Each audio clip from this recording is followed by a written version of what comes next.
Okay, let's look at the passing tuck for West Coast swing. We'll look at it 2 times. 1, 2, 3, and 4, 5, and 6. 1, 2, 3, and 4, 5, and 6.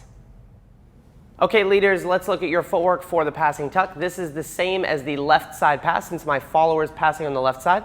I'm going to do this from this angle here. So leaders, we're stepping back for 1, curving out of the slot. For 2, we're going to remove our left foot from the slot. For 3, and I'm going to step into the slot for count 4, and then anchor step 5 and 6. Let's look at it one more time from this side. We have 1, 2, 3, and 4, 5, and 6. And from the reverse side, we have 1, 2, 3, and 4, 5, and 6. Followers, your footwork. Your footwork is going to feel a lot like your left side pass or your underarm pass, okay?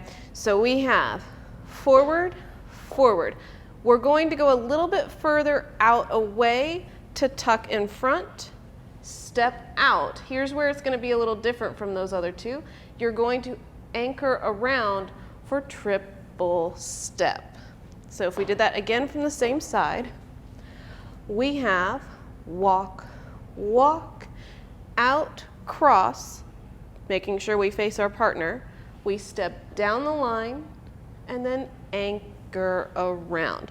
If we go from this side, we have 1, 2, 3, and 4, 5, and 6. And one more time.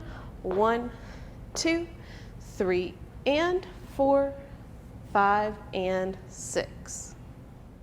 All right, gang, the passing tuck for West Coast swing, what do we need to do to accomplish this?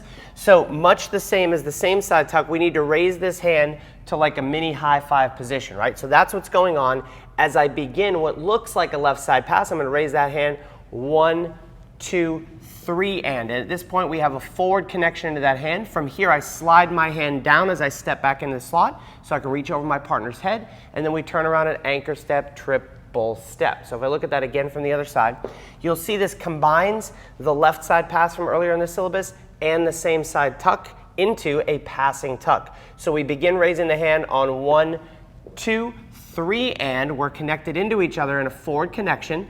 I send this diagonally away from myself so Megan can step down line, and then over her head for 5 and 6. If we look at it from the other side, we begin raising the hand on 1, 2, 3, and I step this over her head as I step in behind her, and then we anchor 5 and 6. Now we've done this in basic time. Walk, walk, triple step, 1, 2, 3, and 4, 5, and 6. But you'll also often see this, it's very customary, especially in social dancing, that if I accelerate the lead, I'm going to accelerate the timing. So I'm going to count the accelerated timing for you now.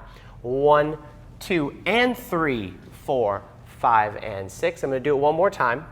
1, 2, and 3, 4, 5, and 6. Now, fundamentally, everything is still the same in that I'm raising this hand to a forward connection before I take it over my partner's head. But because I accelerate the lead and my footwork, everything's going to move a little bit faster in the timing. So we're dancing 1, 2, and 3, right? Now, we're here on a full beat for count 3. We still have 4 is the same, anchor 5 and 6 is the same, and how we accomplish this from a lead and follow standpoint is I just literally accelerate this hand up a little bit more quickly, but the connections still stay the same. Let's do 1 basic time and 1 accelerated time. 1, 2, 3, and 4, 5, and 6. That's a basic time, and if we accelerate it, we have 1, 2, and 3, 4, 5, and 6, the accelerated time for the passing tuck for West Coast swing. All right, gang, if you're looking for more patterns and what to learn next, I've got 2 awesome things for you. Number 1 is this video up here. It's 7 patterns that you have to know for West Coast swing beyond the basics. Number 2 is our free download. It's a pattern tree guide. It shows how all hundreds and hundreds of patterns that we have taught on our YouTube channel relate back to the push, pass, and whip. It's a downloadable, clickable document that will show you how each move fits back to the branch of that tree. You can enter your email and download it right here.